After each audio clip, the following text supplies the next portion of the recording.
What'd you get, Bruce? 9. 16. 16, okay. And I'm pulling it this way, right? Doesn't matter. Okay. I just said break them, so please, any way you wish, it's fine. 9.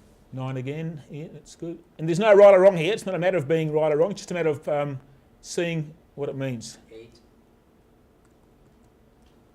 Okay. 8. You guys must have very similar techniques.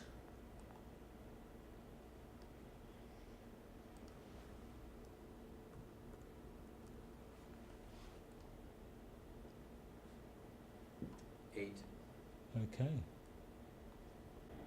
All right, we have a distribution. You guys, because we've got that gathering, a very close grouping, you're probably doing things very similar to what it looks like.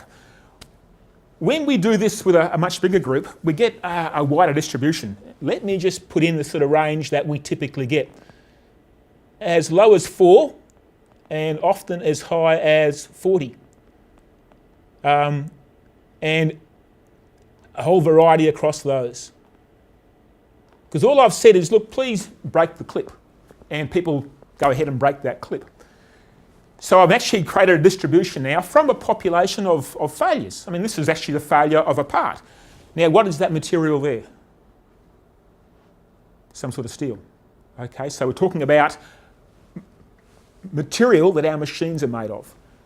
And when our parts fail, some will fail very early, and others of the same equipment, same material, can fail very late. The ones that fail very early must have had far more stress from somewhere, from the technique used to break them. The ones that take a lot longer to fail means that they're not being stressed as much from our previous slides. These ones here at this end must have been well up the curve compared to the ones further away when they were lower down the curve. What I want to do now is get you guys to do this a particular way. I want you to copy what I'm doing. And I'll just break a couple of these just to sort of see. So let me just show you what I do. So get both ends of the legs right out to 180 degrees, back to touch the fingers. And then cycle back. 4, 5, 6, 7, 8, 9, 10, 11, 12, 13, 14, 15, 16, 17, 18. Okay, 18.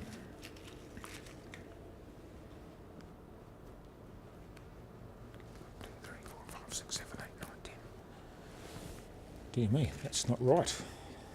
10. 1,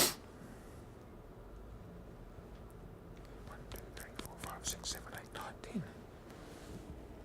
10. 2 at 10, 1 at 18 at the moment. 1, 2, 3, 4, 5, 6, 7, 8, 9, 10.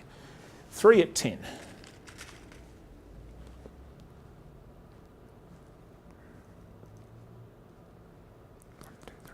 6, 7, 8, 9, 10, 11, 12, 13, 14, 15, 16. Okay, and you put those on there. We had 3 at 10. I got 13, 16, and 17. Yeah, I got a 16. 36. And I had, I think it was a 13. So, And I did mine slower so give us those numbers again. Yes, give us than you. 13, 16, and 17. 13, 16. Hang on, make that 16 and 17, wasn't it? And Bruce, what was yours? I had 25 and 36. Okay. We probably all use different amplitudes. Well, this is the whole point of exercise. If we get a very tight grouping, and typically I don't get a spread as much as that, I normally get a spread within 2 or 3 of the main central point. It says to me that if I replicate this particular value every single time, let me just try that one more time.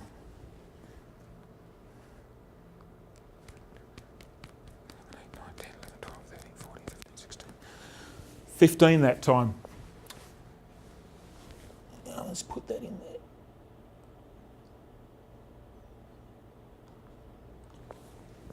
So we've gone from a situation where we had a wide spread in a big population to a situation where we've got a much narrower spread. Recall at the beginning I just said, look, break a paper clip. And when you've got many people in a room, they'll break a clip in their own way. When I say please do it this way and I show them what to do, that distribution comes down very, very tightly. What we find is the same situation that we had already with Bruce's being fairly close and then Mike's being further away. If this is where my technique gets the distribution and we get somebody with a technique, the distribution's further out, then right away it says to me, we're not doing the same thing. Because if we were doing the same thing, you would get the same results as me. So it says, what have I done wrong as a trainer? Because I'm training you up to do the methodology as I want you to do it. No? I'm showing you what to do. So there's a few things here that we can pull out of this situation.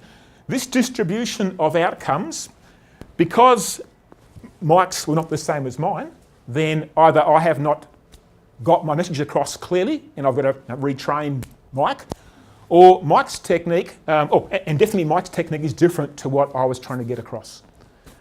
So if I want to get Mike to come back onto my distribution, I'm going to have to sit down with Mike and say, look, what are we doing that's different? Let me understand what you're doing, let me explain what I'm trying to get across, and then let's get these to come together. Because there's no reason that I cannot train Mike to duplicate what I want him to achieve.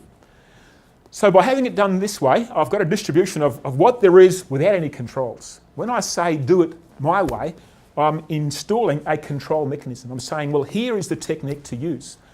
If we apply that technique and everyone does it the same way, we must get the same results. When we aren't getting the same results, that means the techniques are different, and if that's a problem, I have to address that difference. And that all comes from understanding the process outcomes. I mean, here I'm simply failing a piece of material on purpose. I'm intentionally failing this in a particular way.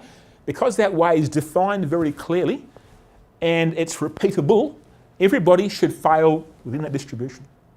When they are not, then I know there's a difference. There is something here that is different to what I have designed this process to achieve.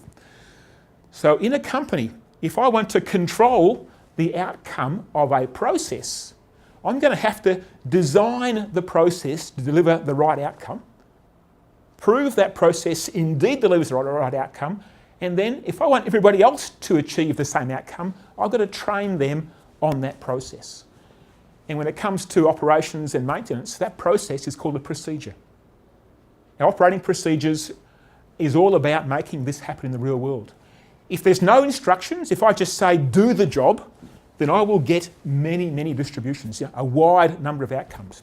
If I say do the job this way and this way only, then I have caused a narrow outcome of distributions. And if someone does the job and their results are not the same, their results are over here, then I know they are not doing it the way that it was designed to be done. That then lets me go and ask some interesting questions. Can I come and watch what you're doing? What are you doing that's different to what is in the procedure? Because the procedure will always produce results of that distribution width. You are off the distribution, there is something amiss here. Let us together solve this problem. So yeah, that's the whole point of this activity here. And of course, a couple of things is stress is a factor. Where I am on this curve, or on this graph, depends upon how much stress I put on those parts. Now, if the issue here is to make our machines more reliable, and Mike has found a way to do that. Look, Mike's results are way better than what mine were. So if reliability is the factor and minimising stress is what we're trying to achieve, then I've got to go to Mike and say, Mike, what have you done that is a better result than what I was doing? Because your results have longer service life than my results for producing. So I want to know the distribution for two reasons. One is to know, is the result where it should be? And when I find the outliers, when I find the ones that are producing better outcomes consistently than what we designed to do, I want to get those. I want to get that change, bring that change into my procedure, update the procedure to this better out result, and now make that approach the way we do things in this plant. That's the whole point of this particular activity. Recognise that stress breaks our parts and we can control the stress. And once we have a defined procedure, then we have designed a particular outcome. And when the procedure is not being done right, the outcome is different. And that difference lets us ask some smart questions. Let us